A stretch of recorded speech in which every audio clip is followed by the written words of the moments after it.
Welcome to the Queen of Positivity podcast, a super fun show centered around positivity and communication, with entrepreneurs from all over the world sharing their views on the subject, with your host, Kendra Fierce. Today is a unique, special opportunity because my friend Ashley, she used to live in Canada. She moved to the UK. Where do you live exactly? I live in Essex, just east of London. Essex. Wow, cool. I actually didn't know that, so I'm glad I asked. But yeah, welcome to the Queen of Positivity podcast, Ashley. So not only is she the founder of Heavy Metal Hippie Music, which is a record label for the people, she is now also a published author. So congratulations, Ashley. Can you please give our listeners a quick intro to yourself, and then let's talk about that book? Okay, well, hi everybody. Thanks for joining us. I guess, I'm from Calgary. I was born and raised there and went to school with Kendra, and in 2019 moved over to the UK and with my family. And man, I've been up to a lot of things the past few years since I came. And I guess that's it about me, really. Well, okay, there's a lot more, but that's to come. There definitely is. So again, about that book, we mentioned that you're a published author. When did this happen? I feel like this is just recently. I've been watching the whirlwind happen on Facebook. Can you tell us a little bit more about when it was published? What's happening with that? So when I was about 11 or 12 or so, I wrote this book because I was just hell-bent on writing. I decided I wanted to be a writer. I wanted to be a poet, actually. But I wrote this book. It's called I Need a Hug. And so I wrote this in, late 90s. And you can see it's all kind of cute. And I remember those covers. I remember those old-fashioned covers when we used like wallpaper. Yes. And then you did the little binding. And so I found like 5 of them. But this one was just really, really special to me. And so when I found it before I moved, I thought, this story's so sweet. When I get to the UK, I'm going to try and publish it. And so in 2019, in July, I submitted it. And then it was approved in October that year. And then January 28th, so just last week, it came out, and it's now this. Oh, it's so beautiful. I wish the podcast listeners could see how gorgeous it is. Just for a quick explanation, it's got cartoon, it's got a cute little tree on it and a beautiful little ladybug. Oh, it's so beautiful. And so I love too that they kept actually like all the same illustrations that I did, but made them better because I can't draw. And so good. So like all colorful. The same things. Yeah. And I mean, they wanted to keep all these pages white, and I was like, no, make them with color. It's way more exciting.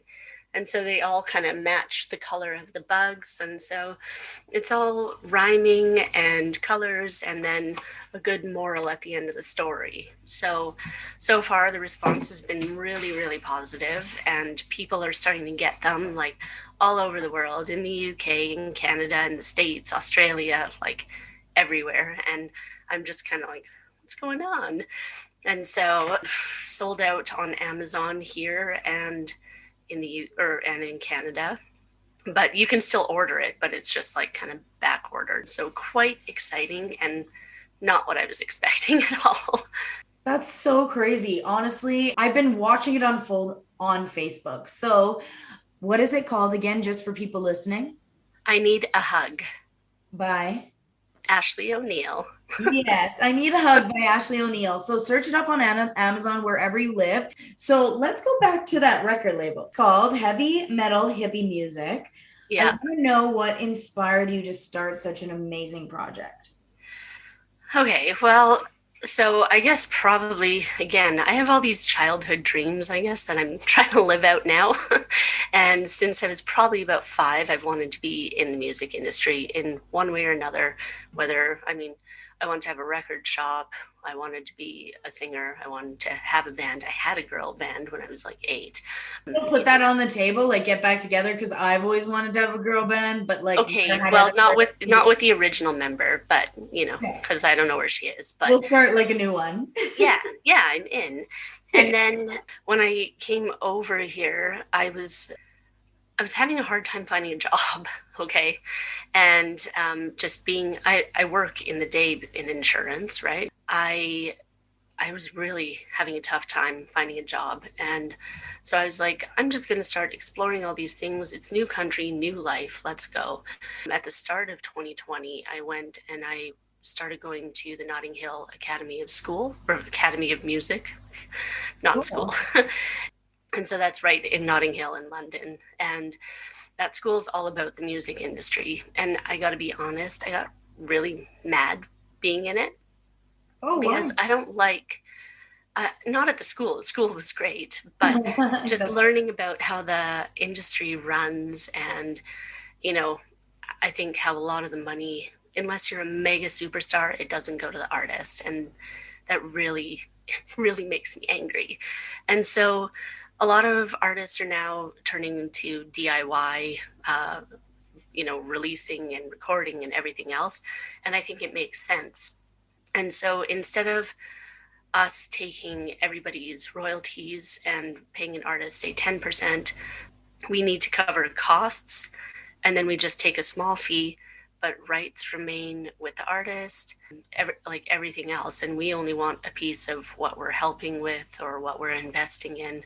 And otherwise, it's kind of like an assisted DIY, really, so that people can reach a bigger audience, that they can get their music on playlists, on the radio, just really just help them broaden their fan base, get them gigs, all sorts of things like that. And that's really the main reason, because I'm like, there's so many amazing bands, amazing artists out there that either can't get a record deal, don't want one, but then don't have the resources or connections to get them to the places that they want to be. So it's kind of a weird situation to be in, right? Yeah, definitely. So that's why we want to be different. And so we're ready for basically any kind of rock and roll you can imagine. So Heavy Metal Hippie kind of comes from me. I think I'm hippie inside, but I probably am more on the metal. And all my friends in Calgary would just be like, this is our Heavy Metal Hippie. And I'm like, okay, well, that's perfect, because we're a rock label and that's kind of me. So, and it's funny because a lot of people actually have been saying online that they really identify with it. And I'm like, yes, I love it. You don't have to be all metal and you don't have to be all hippie. You can be everything, right? Yeah, that's why I love it. It's really inclusive. And she went, I helped her with her branding, and that's what we went with the color scheme, is just really inclusive. There's teals and purples. It's really fun. And it kind of does play to both sides. Everyone loves it. Her merch is so amazing too. And that brings me to our next question. You did recently start managing a new band, congratulations, called Hellfire Jack. So how will you be supporting them specifically in a managing role? So right now, because everything's obviously locked down, there's no shows going on, we are really just going to start bombing out posters, sharing everywhere. We just really right now, we want to build up the hype about them, so that, and get them some radio play and things like that. And so then down the road, when shows are happening again, people are going to be like, you know what, I've heard that name. I know about them. We want them for this festival. We want them for this show. And really, I mean, in the past couple of years, they've played over 300 shows in the UK. But we need bigger audiences. They want to be part of festivals. They want to be, opening for big headlining acts, and they are good enough to do it. They're absolutely incredible. Yeah. So, oh man, I can't wait to see them perform live whenever that happens. And honestly, that's a great segue into my next question. So we have been able to speak locally about the effects of the pandemic on people's businesses and their processes. So how has it affected you in the UK with the publishing and with the record label? Well, I guess I guess on the book side, it's kind of weird because like there's no bookshops open, right? Yeah, it's all And so online. we are kind of trending this way anyway, with everything to be online, everything to be digital, whatever, buy everything that you own in your house from Amazon. But I think, one, there's a real need to support those kind of local bookshops, but it's also where normally I probably would have gone and done book signings at a few of them in London. Um, that's not happening right now. On our street, we're talking about doing a socially distanced book signing because like all my neighbors bought a Interesting. copy of the book. And so we're kind of saying like, put a book on the, or like sanitize, put a book on the table, back off, and then I'll come and sign it, and or sanitize and then sign it and then back off, and then you collect your book and off you go. And so I'm like, yeah, because that would totally be COVID safe as long as we don't have like the entire neighborhood showing up. Which Then might we're fine. happen though, it's sold out so fast. Yeah, but you know, Yeah. well, this is just for our street, I think, Yeah. for Good now. call. Good call. Talk about the record label. Obviously, there's no shows, right? Yeah. So, and no in-person meetings with the artist. How else has it affected you? Yeah, I mean, in the industry in general, kind of touring and live shows, that's the biggest revenue earner, really, for the whole industry, because record sales are kind of like, and streaming doesn't pay that much unless you've got like a billion streams. Yeah, But so saturated now too. I think that's why we just really want to get people noticed right now and do some merchandise sales and just get a real good buzz going. These guys, they're in Yorkshire, right? So it's probably, I know from us, it's probably about a 4-hour drive. So even without a pandemic, it would be kind of hard to meet up right now unless I took a weekend trip or something, right? Yeah. It just kind of kills all of that connection with people. And I think that's really what we badly need right now. That's what we need back mostly. Oh, I miss live music. And again, people that listen to the podcast know I'm a single lady. I live by myself. And it has been a while. It's almost been a year. And I have had people to my house 3 times. And yeah, it's wild. Like that connection. And then going to live music, there's nothing that compares to live shows. Nope. And I Exactly. was going to so many before the pandemic and had plans for so many this year because now I'm working from home and now I can actually go to the weekends because the cake company is gone and then Yeah. pandemic.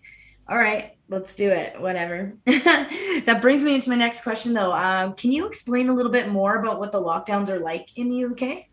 Well, yeah, it's tight right now, right? Everything is really, really shut down.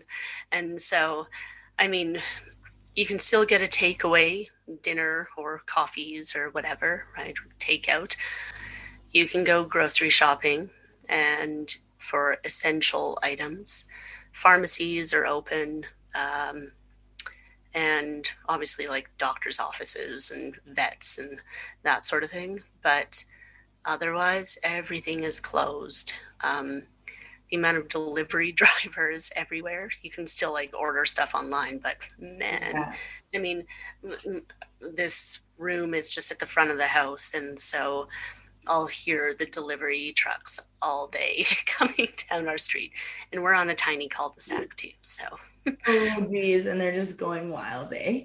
That's yeah, yeah, that's I mean, I just moved to Airdrie, so it's a small town outside of Calgary. For anybody that doesn't know, it's got about like 69,000 people, maybe 64, I can't remember. It's small. But yeah, there's still deliveries constantly, just all day delivery trucks up and down the main street. Yeah. yeah. Yeah. Okay, let's go back to that book. I'm really curious to know what was the process to get that published. So we know you had the story from when you were young, you found it, and then it got published. So what did you have to do? What was the process? Can you break it down a little bit more for us? Well, yeah. Okay, so I went to Pegasus Publishers, okay, and I mean, there's a couple ways that you can get a book published, obviously, right? You can do self-publishing.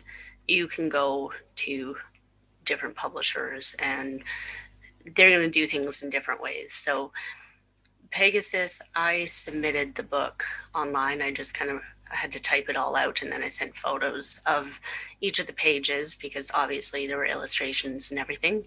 You didn't have to do anything other than send the original.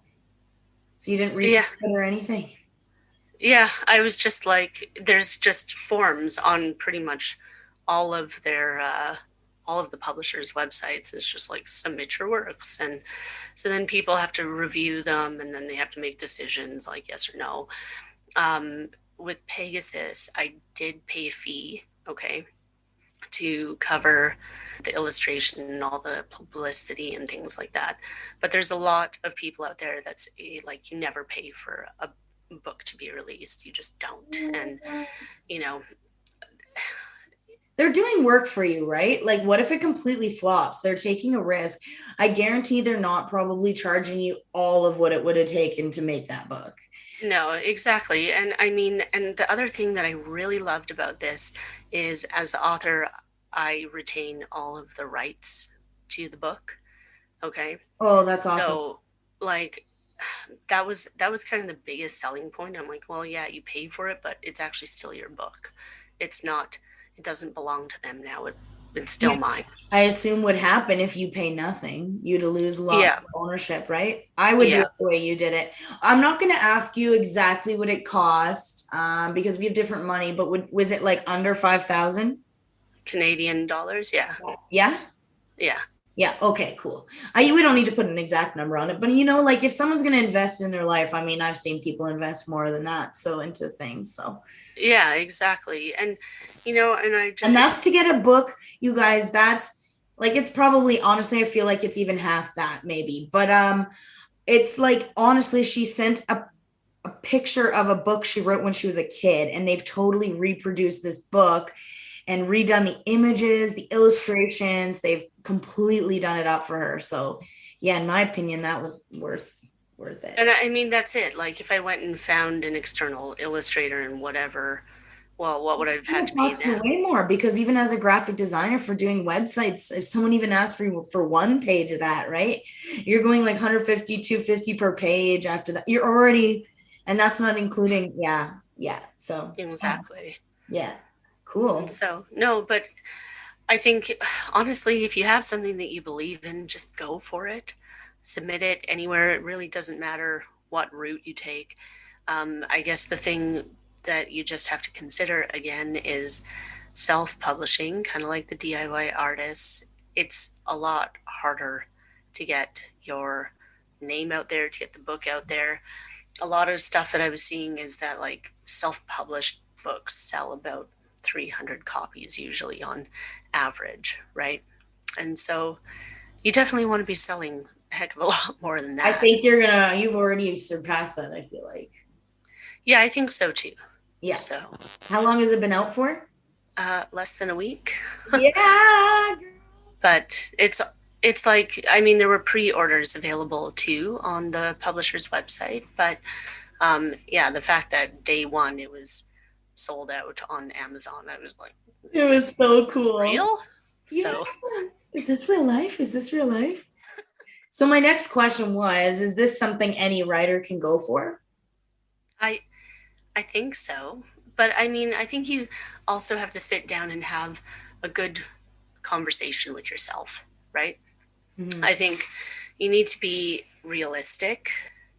Do you have quality writing? Do you have a story that's going to resonate with people? It doesn't matter if it's like a tiny group of people, but I'm just saying, if you want it to be successful, a bigger group that it'll resonate with better.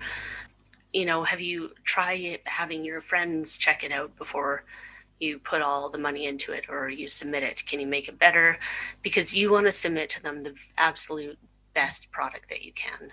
Right. And again, and you know, that's also the same with artists releasing music. You need to put your best face forward always. Right. But otherwise, yeah, I mean, I think there's no reason that you can't. If there's something that you believe in and you think like this will make a positive impact on people, absolutely go for it. Yeah. And I've been having that discussion with somebody too, like who wants to release a children's book, and I was just like, do it. What do you have to lose? And if you submit it, what's the worst that they can say? Sorry, your book has not been selected for publishing. The worst they can say is no.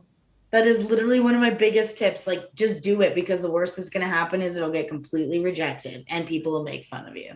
That's like the worst case. Yeah. I feel as adults these days, it's mostly that they'll say no. But again, going to the bigger audience, like that is the very worst case. So yeah, I wouldn't worry about it. So what would be your top 2 or 3 tips then for writers that are looking to get published? Man, I guess just be engaged in it. That would be one. Like I said already, make sure you have a good quality product. And obviously, it doesn't have to look perfect or be perfectly edited. They have people for that, right? At the publishing office. But give it your all and believe in it. If you believe in it, then you're going to get other people to believe in it too, right? Exactly. Yeah. I think that's probably about what I would say. And just go for it and don't let any reservations you have hold you back from doing it. I love it. I love it. Would you recommend checking out a couple different publishers before you're choosing one? I would say yes, I would. Check them out. You submit it to as many as you want. For me, I think when I was just reading the different publishing details on different sites, I ended up only submitting to Pegasus, and they were like, great. Took them like 4 months, but they were like, great, we're in for this. So I definitely, what's another I would 4 check months? What's another 4 months? How old were you when you wrote it? Yeah, 11 or 12. I don't know. Worth the wait. Exactly, right? So cool. If you're gonna do it right. Yeah. And while we're talking about tips, what are your tips for aspiring musicians? Well, building up so if you want to go like a traditional record label route, you need to have a really large audience built up around you already. So if you've got like 100 followers on your Instagram or your YouTube, I hate to say it, but there's a good chance you won't even be considered, because they want to know that you have a solid fan base already before they put money into you. Do not submit any demos anywhere, and don't even release your music if it is not up to a good production quality.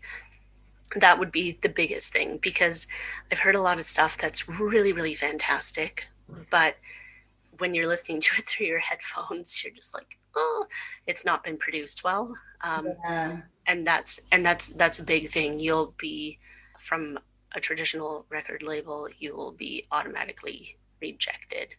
I've been talking to another band, and actually one of my business partners, Patrick, he's got an in-home recording studio and production studio in Calgary, and it's called Heavy Heart Sound.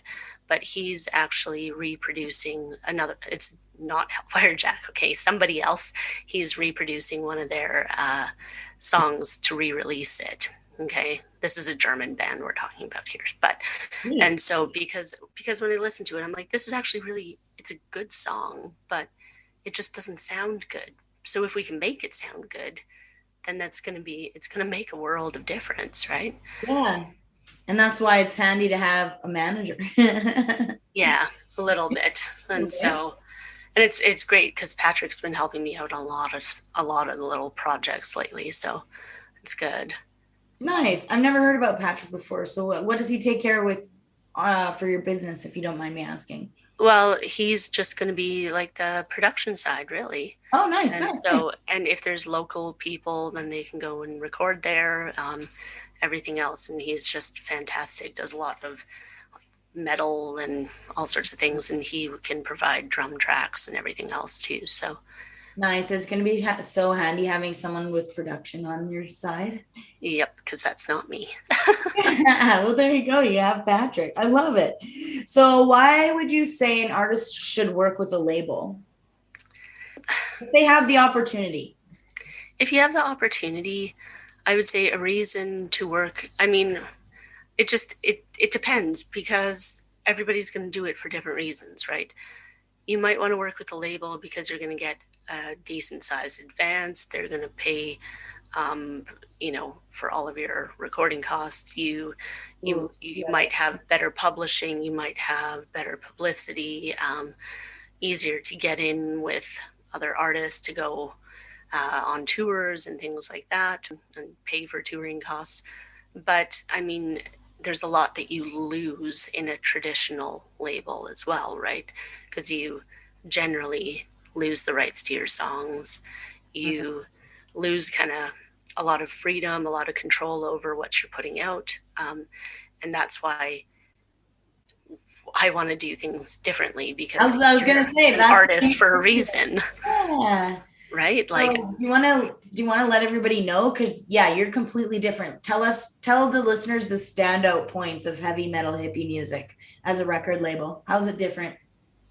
Yeah. Okay. So I think I said a little bit before, but we don't take any of the artist's rights. That's not us. We want you to keep them as the artist. We're kind of more on a trust basis. So we just take a small fee of overall earnings at the end of the year. And then obviously if we've invested money, so say down the line, if we've paid for your recording and your releases and production and everything else, we need that back, but plus a fee, right? So that's the biggest thing. So it just kind of works on a different kind of level, right? And that's just it. So it helps people really kind of stay like a DIY, but they just have a bit of a helping hand along the way. And so that's why, and hopefully it will launch them quicker onto that route, where, doing it yourself, well, yeah, you're still going to have day jobs until it really blows up. You're still going to, you're going to have to delay some recordings, not always, but sometimes you have to delay releases and everything else, right? Because there's just no money for it. So that's why hopefully we can just work together, help you out, and then off to the races, right? Yes, everybody gets their piece of the pie. Yep. Love it. And plus, obviously, because this is a super authentic business to you, they get to work with you, which is amazing. So they get to work with Ashley. And I mean, like, seriously, Ashley is one of the most positive people I know. And I only bring guests on the podcast that are entrepreneurs, that are good at positivity and communication. Like, she's all of those things. So can you tell me how you keep such a positive mindset through such trying times? Like the pandemic, et cetera, just making it through. How do you do it? It's really difficult sometimes. And I'm not going to sugarcoat that. It's, and I think it's okay to kind of have those moments where you feel kind of low, defeated, whatever. But I think the secret to staying positive is accepting those feelings, letting yourself feel them, and then getting yourself moving back on. Put yourself, lay out plans, how you're going to get through this, and prioritize what needs to be done. And then it just kind of comes easily. And, kind of like what we were saying before about if you submit your book, the worst they can say is no.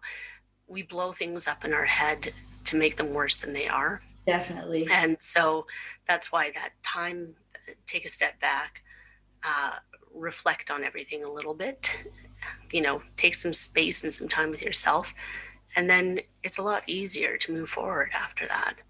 Yeah. Oh, definitely. You can take some time and space in your new meditation station.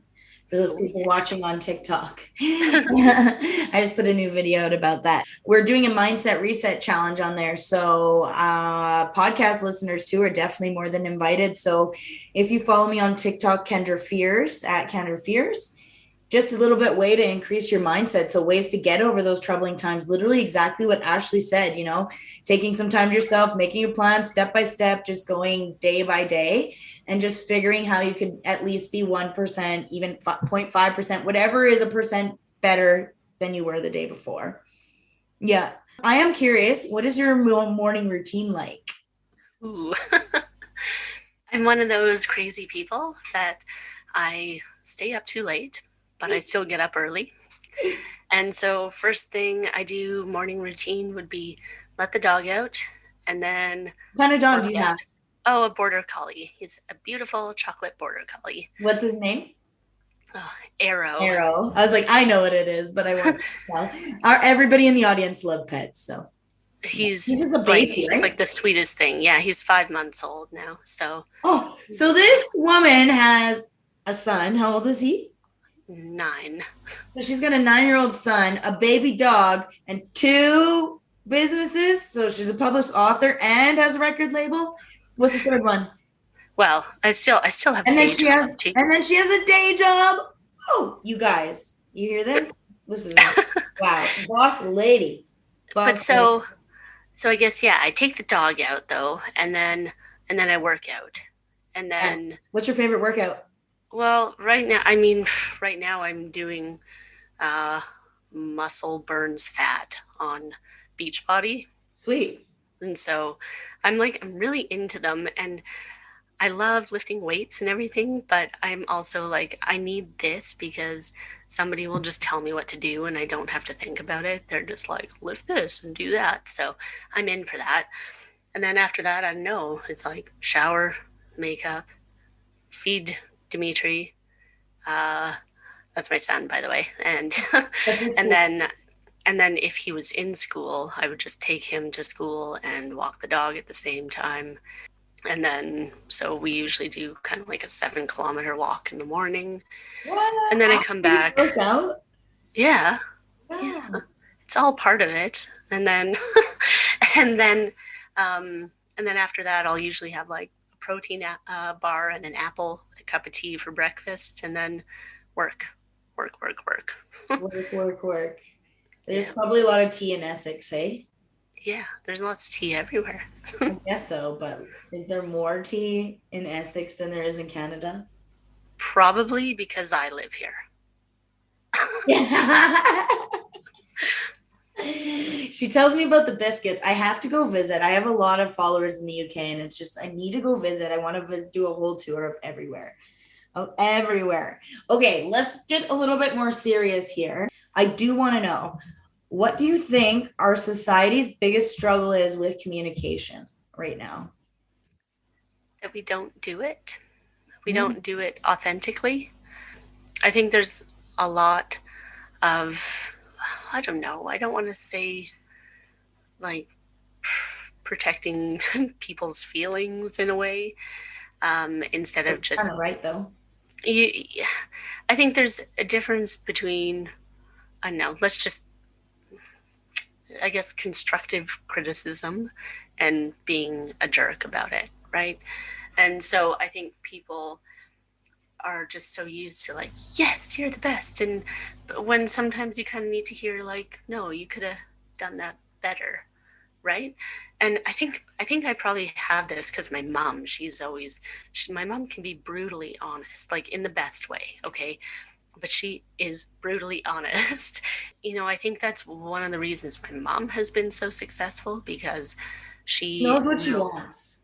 Exactly. Yeah. And it's not even just that, but she has so much vision, but she's not going to sugarcoat things or tiptoe around any issues to make sure that things are done right. And that's why I love working with her, honestly, because that's how I like to hear it. I just like to hear like, what do you need? Change it. I think and then I mean in families, I guess I think people talk, but not enough, and not about anything that's meaningful.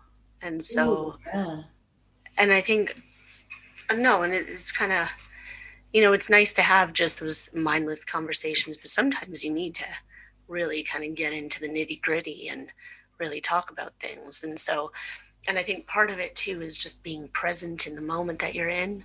And I find myself guilty of this sometimes. I'm like in another fitness challenge, and so that's fantastic. But I find sometimes I'm just going so fast and I'm commenting on people's posts, and I'm like, I could have wrote something so much better than what I did. But oh well, on to the next one. And it's kind of just like actually take that time and be present. And I think then you'll find that your communication improves. dramatically if you're just honest, open, and present. I fully agree. I think there's a lot of people that are maybe needing to have some open conversation. So how would you suggest they could start it? If they're to have open conversation, a difficult one maybe. Don't make it about the other person. Okay?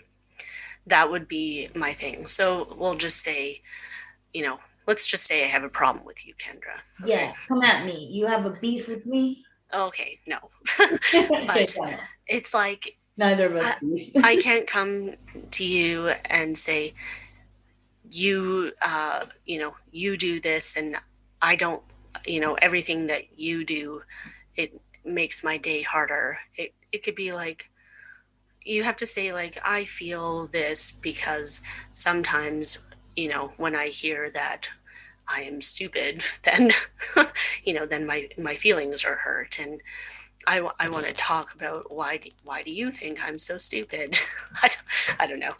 That's like, that's a little example. But if you make it about the other person, then it feels like an attack, and then people get defensive, right? And then they're either going to get angry or they're just going to shut down and not talk to you. So it's better to talk about it like me, like, I feel really sad that I have to do the dishes all the time, and I mean, I don't know. I'm trying to think of some good examples here, but that's the thing. Make it kind of more like about yourself and about your feelings, and not so much about blaming somebody else, right? Mm-hmm. And at the end of the day, really, we have total control about how we feel and how we handle things. So, yes. But if it is somebody who is kind of on that defensive, emotional side, just be thoughtful of that, and how do you need to talk to them to make it work for everybody, and so that nobody goes away with hurt feelings. Yes, exactly. I love how there's so many just recurring themes that are, I'm on only podcast number 4 and there's so many things. I love that you said nobody else is responsible for your feelings, because nobody's making you feel the way you do. Like, I guess people could make you feel physical pain, I guess, right? Yep. But other than that, like, you're making yourself feel whatever it is. It is like when it comes down to it. So I love that you brought that up. And it is such a less combative way to just try not to use the word you. Yeah. Don't say it. Just don't go to someone and say, hey, you left the light on. You could say, hey, I would appreciate the lights being turned off. Yeah. Like, you literally are not blaming anybody. You're just saying, I would appreciate that. Like, the things you're needing help with, you're not asking for no reason. So if you feel like you need to add a little bit of why on there, then do so. But again, you still can do it without blame. You still can have your reasons. Yeah. I want to know what's next for you, Ashley. Ooh, I guess right now I know you have so much going on. I feel like that was a pressureful question, but I do want to know, as a goal-oriented person, I know you're thinking of something. Well, I'm looking, I'm not going to name names right now, but I'm looking to work with one more band at the moment in Canada, out of Toronto, and but also right now I just really want to build up the book, build up the label, and all that kind of good stuff. Those are really going to just be my 2 main kind of focuses. And I started relearning guitar, and so I need to get back to that, because it's had to take a back burner for a few months, but so I need to get back to that and songwriting and all that kind of business. So that's amazing. We should do a Zoom jam or something, because like between you and Ryan and me, like, I'm learning how to play the violin. I'm teaching myself how to play the violin. I have one. Cool. That'd be so cool. All right. So I want to know, how can our listeners support you right now? What is the best way to support you? Where can they find the book? What do you need? Yeah. Okay. Well, the book, you can find it on Amazon. It is, like I say, it's kind of back ordered right now, but you can still order it there. That's probably the easiest way, or on the book depository website. And I mean, so I'm not sure which one's kind of the cheaper way to go at the moment, but you can find it those ways. Or if you just kind of just Google I Need a Hug, Ashley O'Neill. There's another book called I Need a Hug, but you definitely want the one with the red bug. Ladybug. Yeah.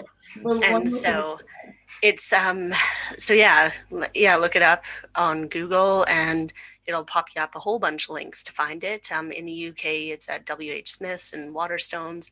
I think Waterstone's still on. Last I looked, which was last week, it was pre-order, but so you can find it from kind of those major book chains. US, they've got at Barnes and Noble. Wow. Everywhere else, but sadly not Chapters in Canada. I couldn't find it there. Not yet, maybe. Not yet. Honestly, I had something shipped here from the US like a month and a half ago. It's still not here. You didn't even publish that book that long ago. No, I know. So it's not yet. I just think it's not yet for that. I think so too. And then I've got you can visit the label's website that Kendra built for me. Aww. And that's Heavy Metal Hippie Music. And that's hippie like IE. Yeah. Music.com. And we have lots of amazing merchandise there. I'll show your TikTok people. Yeah. I'm like wearing one of my shirts right now. So good. For anyone listening, it's awesome. It has this cutest little skull and crossbones in the middle with these cute little flowers, but it's just all over. Anyone can wear it. It's super awesome. She has beanies, we've got hats, face masks, tote bags. There's a few different styles of unisex t-shirts, and the tank top is like more of a woman's fit. But I mean, men can wear the tank too if they like it. But sure. And then what else? Yeah, but it's mostly t-shirts, and tote bags, all sorts of good stuff. I have a code for all of Kendra's followers for 10% off for all of February, and so that's TikTok Feb. Did you hear that? She gave how much percentage off? 10%. 10% off for all of February, guys. That's so generous. So I will link all the codes for the TikTok people in my bio, and for podcast people, you're going to go to fiercefiredesign.com, fiercefiredesign.com, and just click the link to the podcast, and then you'll see Ashley's beautiful face there, and you'll find all the links. One question I do want to ask that I forgot to put on the list, but I still want to ask, what was the first business you started when you were a kid? Well, it's funny because I guess it kind of would relate back to the girl band, right? And so it was me and this girl on my street, and we were best friends. And, her dad was actually a drummer in a band. And so we wanted to start our own band, but we needed instruments. And our parents were not going to buy us instruments. They were like, don't think so. And so we did a bake sale. And we baked tons and tons of cookies, and mom helped make pies and all sorts of stuff. Full on. I think we made $40. and I mean, it was only the one day, and people in the neighborhood were quite thrilled, but obviously that's not enough to buy some instruments. So I think it all ended up going on candy after, but it's, I guess that's okay. Now it just gave some good insight for future business endeavors. Yeah, no, candy is fine. I'm down for candy. Yeah. And we were 8, so. Yeah, $40 is a lot when you're 8, especially back in the day. I probably would have been I'm getting a whole band set with this. Yeah. Nope. Still struggle with money, you guys. Buy so many things. Okay. But Ashley, is there anything else you wanted to say to everybody? Is there anything else? No, not really. But thanks for staying up later and getting up early. I really appreciate it. Definitely. Honestly, my bedtime's 3, and then I wake up at 9 or 10 in the morning, and then I just carry on. It's a pretty unique schedule. It's pretty awesome, though. I'm not going to lie. Well, that wraps us up with Superwoman Ashley O'Neill. For links to her socials and for more information on our other guests, head to fiercefiredesign.com. That's fiercefiredesign.com. And we'll catch you next week for the Queen of Positivity podcast. Make sure you check us out again next week, Tuesday, for more information regarding communication, positivity, and entrepreneurship. Thank you again for joining us. Bye.